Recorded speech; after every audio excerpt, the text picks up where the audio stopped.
My name is Wanda. I am 27 years old, and I have finally reached the point in my life that I had been striving toward for so long. Years of hard work, endless overtime, and fighting for every opportunity have paid off, and now I can proudly say that I have earned the recognition I deserve. My new title was undoubtedly an important achievement, but what delighted me even more was the significantly increased salary. After the initial waves of excitement and euphoria over my promotion, I finally allowed myself to pause and think about how best to make use of this opportunity that life had given me. For a long time, I had dreamed of owning a car, not just any car, but something special, something that would make my heart race.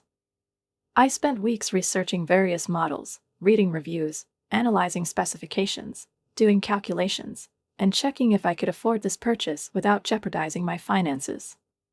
Last Thursday, after much deliberation, I made my decision. I walked into a Mercedes dealership. Sleek, sparkling cars stood in rows, each one a masterpiece of style and perfection. My heart raced as I walked between the rows, feeling like the heroine of a movie.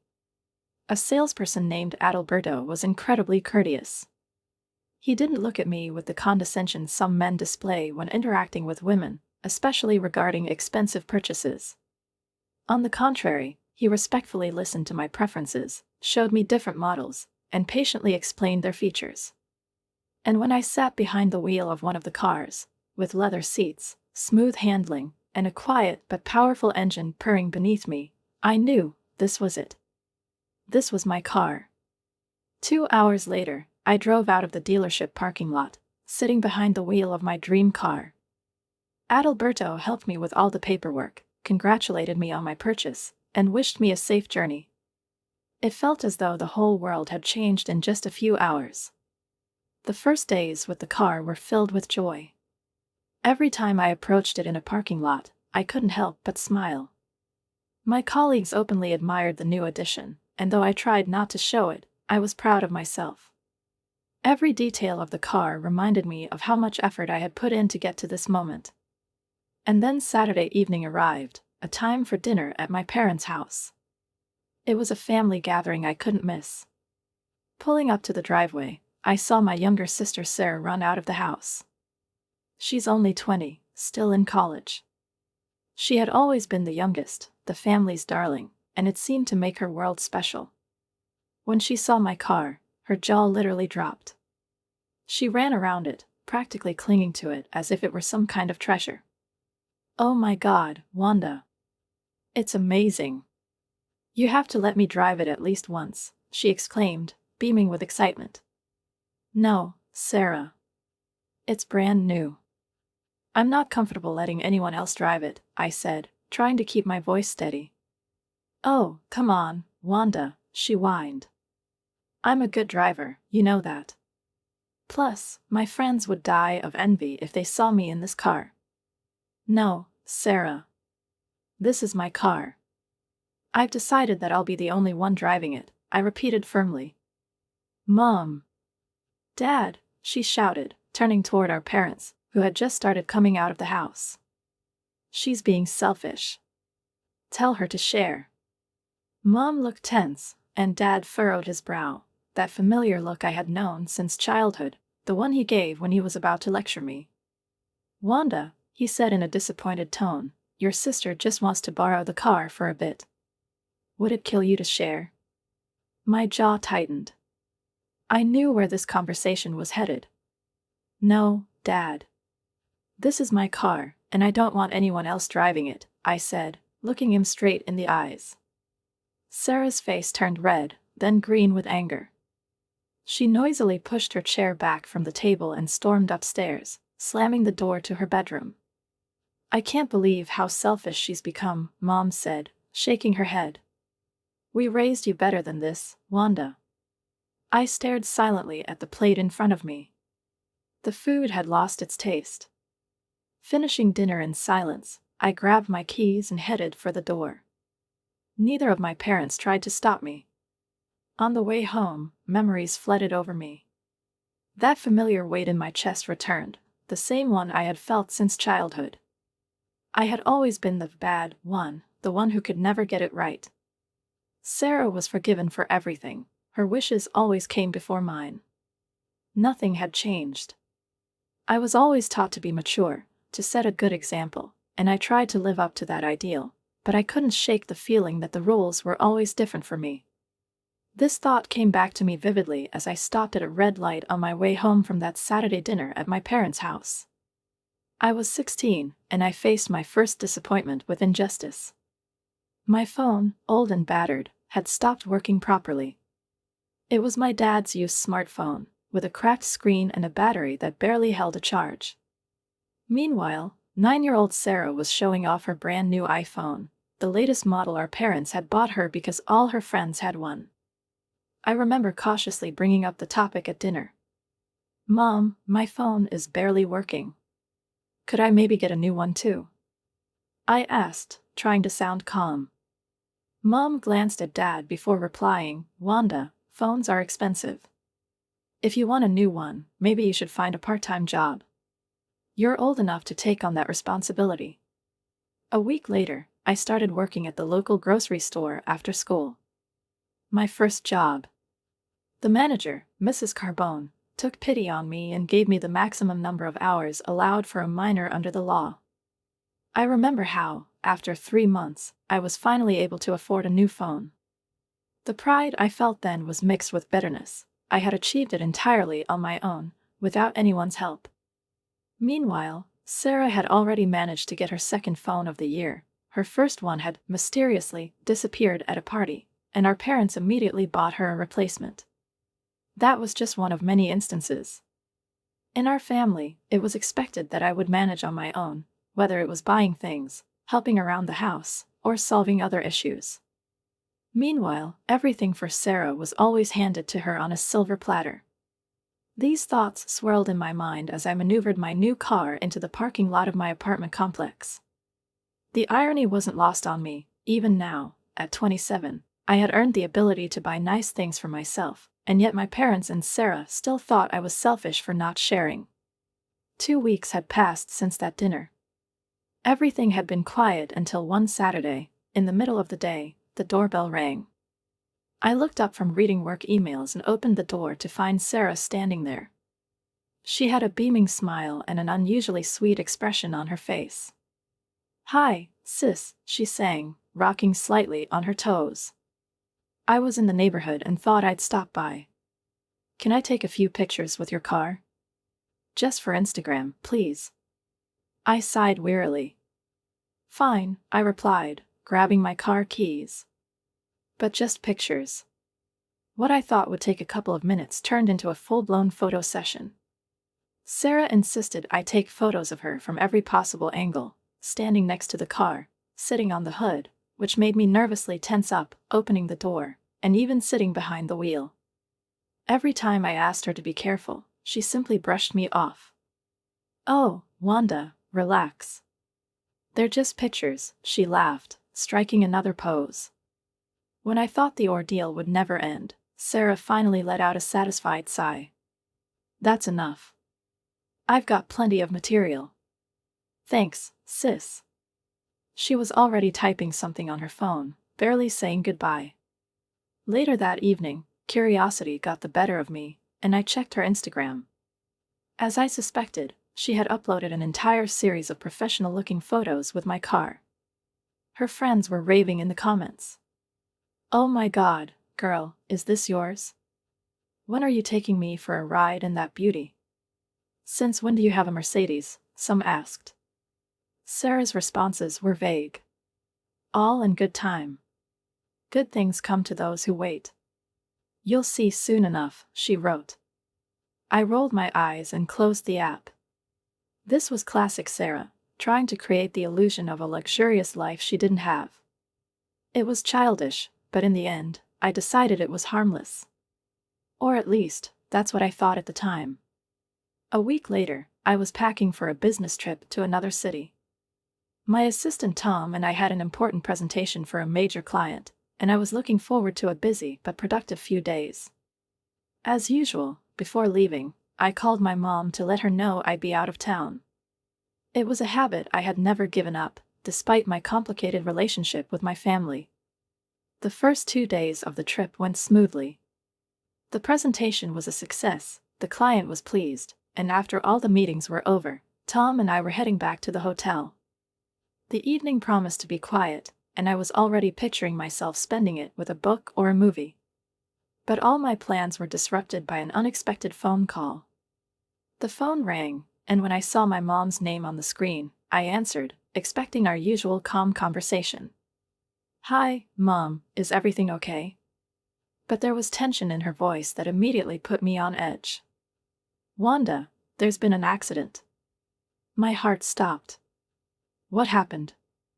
Is everyone okay?" "Sarah." Mom hesitated. "Sarah is fine.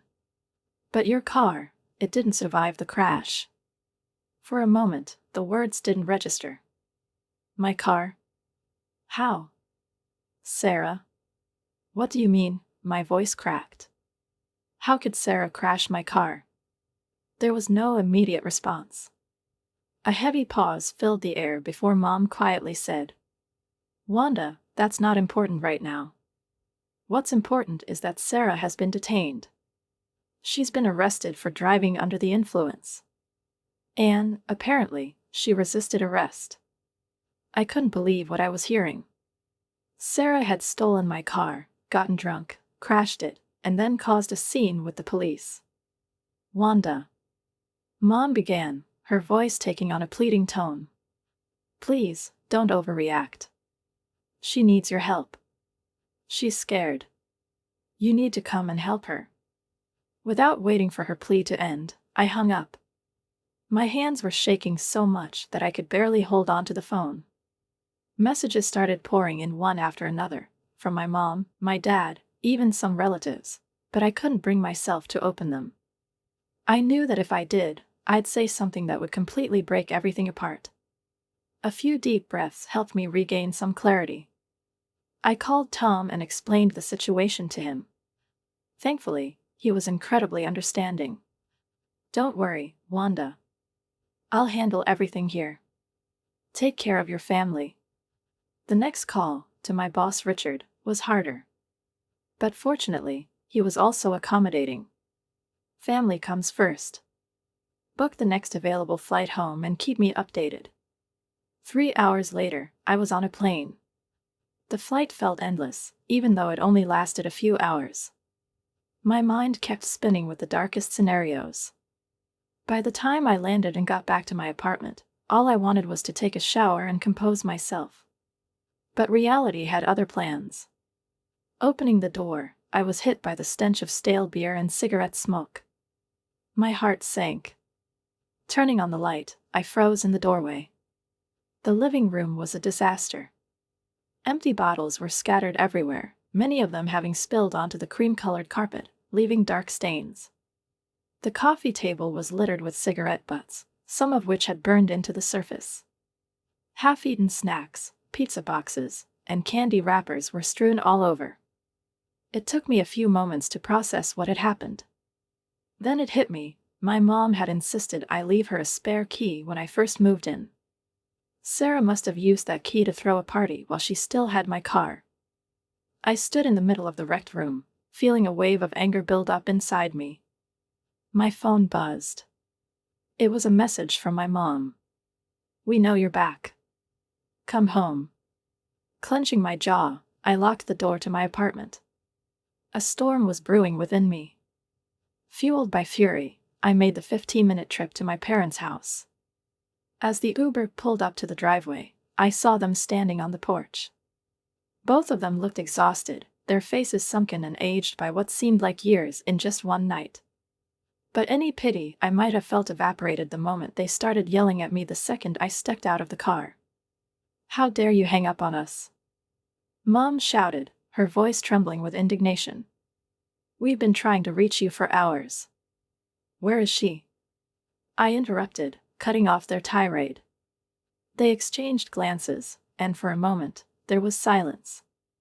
Then Mom let out a heavy sigh. "She's at the police station," she said, her tone quieter now. "They're holding her there until someone posts bail." I exhaled sharply, feeling the blood pounding in my temples. "I'll go there," I said curtly, pulling out my phone to call another taxi. "I'm coming with you," Dad suddenly announced. It wasn't a suggestion, it was an order. The ride to the station was tense.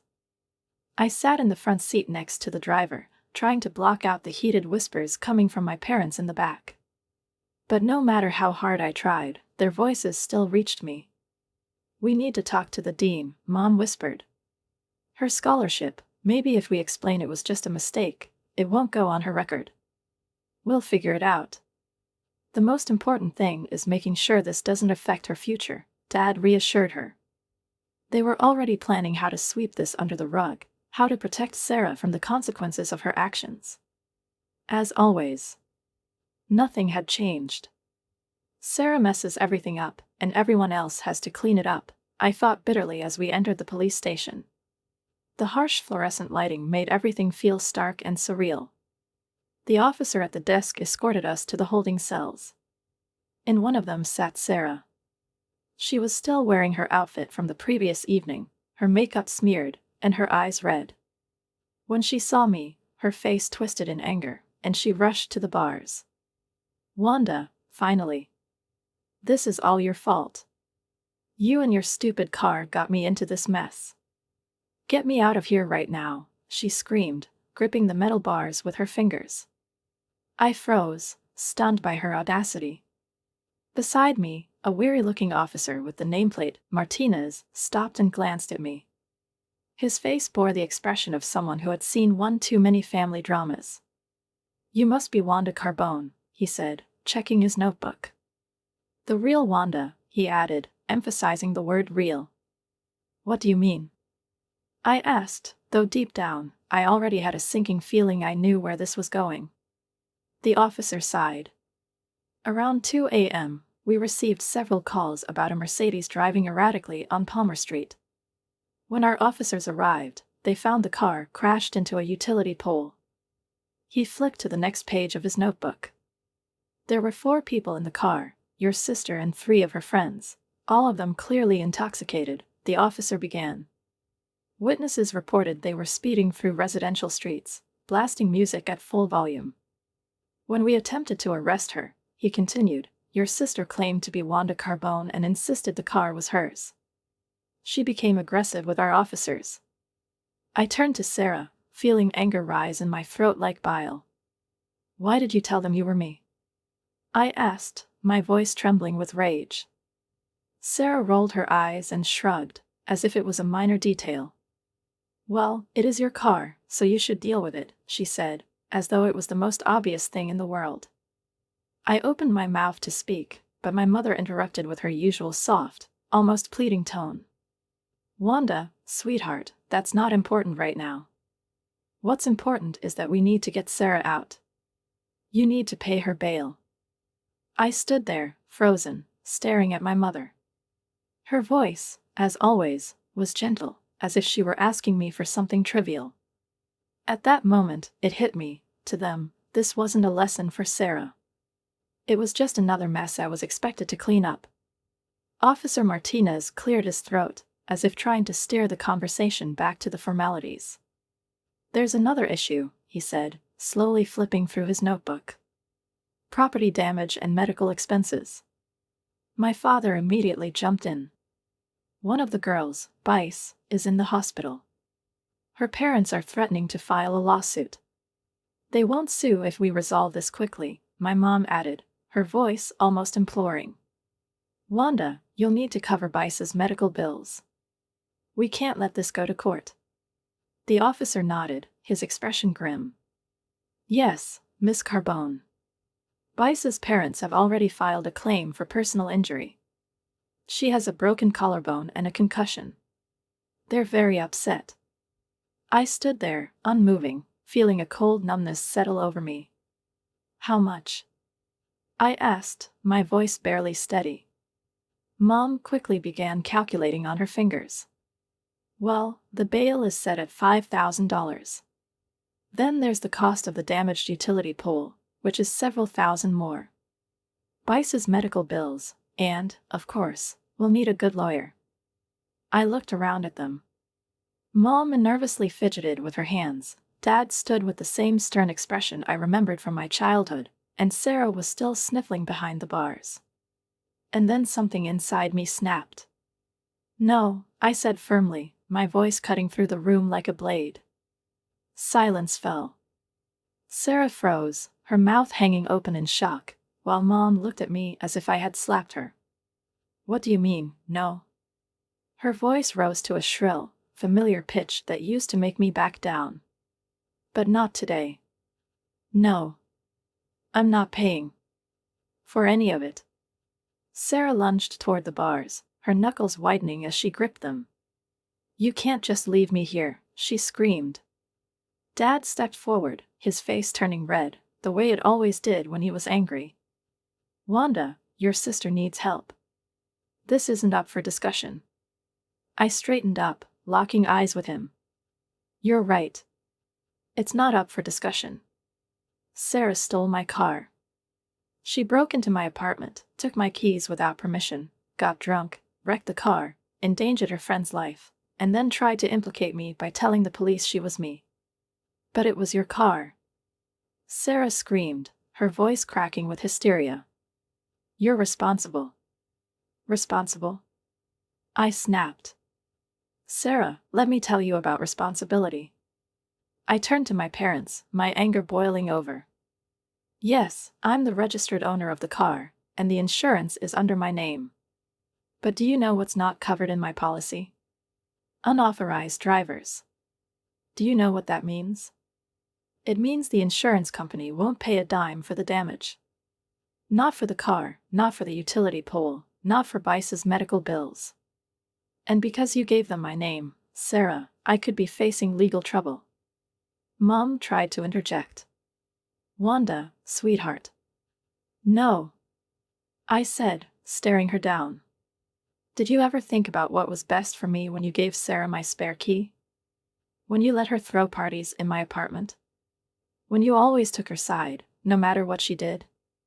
Sarah began crying loudly and theatrically, the way she had since we were kids. "You're so cruel. You've always been jealous of me." I turned to Officer Martinez, who was watching the scene unfold with a faintly amused but weary expression. "Officer, I'd like to file a report for theft and burglary. My sister stole my car, unlawfully entered my apartment, used a key without permission, and took my car keys. I want to press charges." "What?"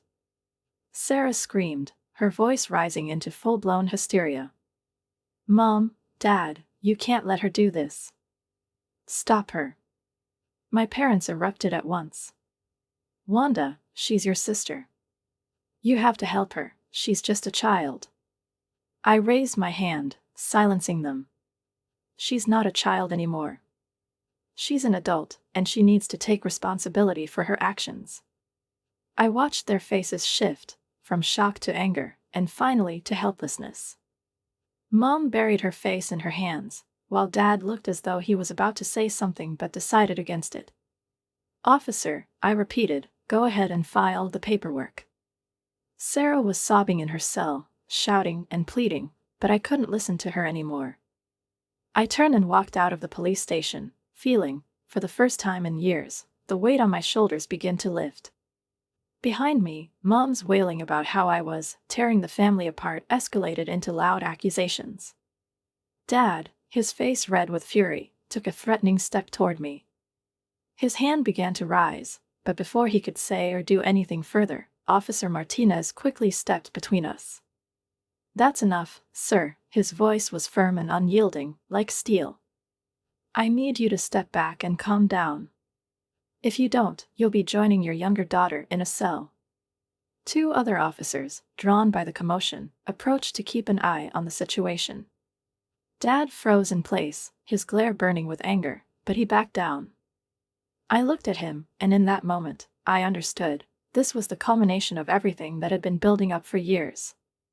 This was the inevitable end we had been hurtling toward, even if no one wanted to admit it. "Officer Martinez," I began, my voice trembling with a mix of anger and resolve, "I'm ready to file an official report for theft." He nodded, his face neutral, though I sensed a flicker of approval in his eyes. "Right this way." He led me into his office, leaving my parents and Sarah to stew in their little storm of outrage. The officer placed a form in front of me and handed me a pen. My hand shook slightly as I began to write. I detailed how Sarah had entered my apartment using the spare key, taken the keys to my car without permission, driven under the influence, wrecked the car, endangered other lives, and then tried to pin it all on me by giving the police my name. With every word I wrote, I felt something inside me begin to release, as if, for the first time, I was taking back control of my life. When I finished, Officer Martinez nodded, took the form, and assured me they would handle the rest. I left the police station and saw that the parking lot was empty. My parents' car was gone. They hadn't waited for me. A mixture of relief and something heavier, almost suffocating, filled my chest. They hadn't even tried to talk to me again. And strangely enough, that silent departure said everything that needed to be said. I ordered an Uber and kept glancing over my shoulder the entire ride, half expecting to see my parents' car following me or to find them waiting outside my apartment. But when I arrived, the street was empty and still. Even so, the feeling of vulnerability refused to leave me. My apartment no longer felt safe, not after learning that Sarah could enter whenever she wanted. I dialed my landlord, Angela, hoping she would understand. "Angela, I'm so sorry to bother you this late," I began, my voice trembling slightly. "But I have an emergency." I explained everything: the stolen key, the party, the car theft. "Is there any way we can change the locks?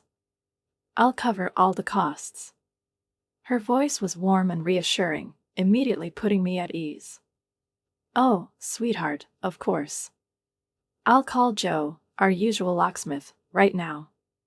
He can be there within an hour." Joe arrived quickly. I watched as he worked skillfully with his tools, and with each turn of his wrench, my anxiety eased just a little. When he finished, he handed me the new keys, assuring me that only I now had access to the apartment. But I didn't stop there. Heading down to the building's concierge, Marcus, I explained the situation. His expression darkened with concern as I spoke. "I need to make sure my parents and sister are no longer allowed into the building," I said firmly. "Under any circumstances." Marcus assured me he would take care of it. But even with the new locks and his reassurance, I couldn't sleep that night. Every sound outside my window made me jump. By morning, I was still wide awake when my phone rang. The number on the screen belonged to my insurance company. "Miss Carbone," the agent's voice was professional but cold.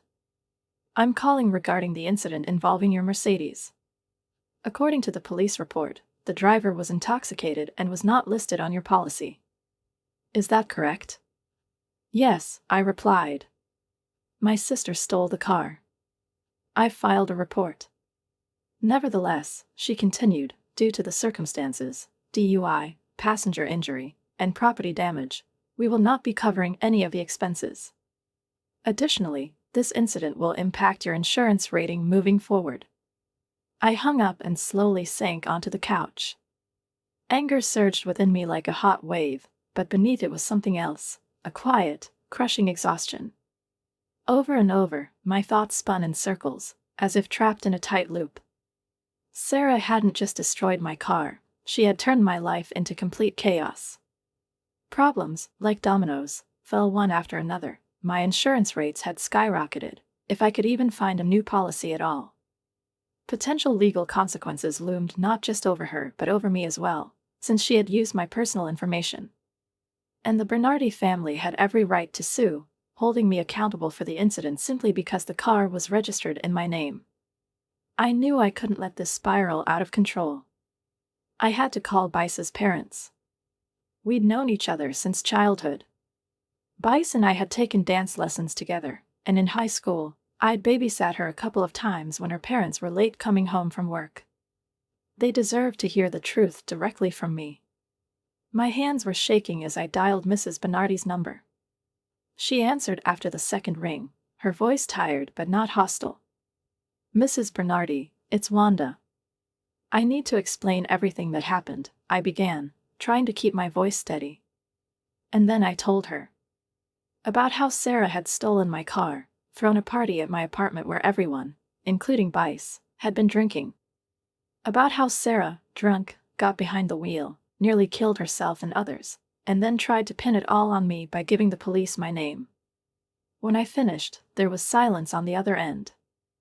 I heard Mr. Bernardi let out a heavy sigh in the background, and then he spoke, switching the call to speakerphone. "Wanda, we're not going to file any lawsuits against you. But we will sue your sister.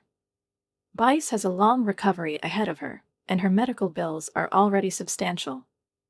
I closed my eyes and nodded, even though they couldn't see me. "That's fair," I said. 2 days later, I heard from my aunt that my parents had borrowed money from relatives to bail Sarah out. And then I saw my mother's Facebook post. She had written, "When your own daughter turns her back on her sister in her darkest hour, it breaks a mother's heart. Family should always come first." I couldn't take it. I wrote my own post, laying out everything in detail: the theft, the drunk driving, the lies to the police. But instead of support, I got messages from relatives accusing me of being cruel. They said I had aired our family's dirty laundry and abandoned my sister when she needed me most. The calls started coming in one after another. First from my parents, then from Sarah. All of them demanding that I help pay for her lawyer. When I blocked their numbers, they switched to messaging apps. When I blocked them there, they started showing up at my apartment. Thank God for Marcus, my concierge, who turned them away every time. But I knew I couldn't live like this forever. I found a new apartment on the other side of the city, a secure building with excellent security. I didn't tell anyone the address, not even my aunt, who was the only relative who even somewhat understood my side of things. At work, I spoke with the head of security. "I'm sorry to ask," I began, feeling a twinge of shame, "but my family might try to come here. They can't be allowed in under any circumstances." He agreed, assuring me that they'd take measures to ensure my safety. Weeks passed. Through acquaintances, I learned that my parents had borrowed even more money to cover Sarah's legal fees. The Bernardi lawsuit played out exactly as expected. The court ordered Sarah to pay significant damages for Bice's medical expenses and emotional suffering. She was expelled from college. As it turned out, driving under the influence and assaulting a police officer violated the school's code of conduct. And, once again, my mother posted another dramatic update online: my daughter destroyed her sister's future by refusing to help her. As a mother, I can't accept this. I didn't respond. Let them think what they want. In the end, I lost my dream car. The insurance company refused to cover the damage, and my rates with other companies were now astronomical. I lost my family, although, truthfully, I wondered if I ever really had one. I lost my cozy apartment and had to start over in a new place. But sitting in my new apartment now, basking in the quiet and the peace, I realized I had gained something far greater. Freedom. Freedom from guilt, from endless demands, from the constant expectation that I would clean up someone else's messes. Freedom to live for myself.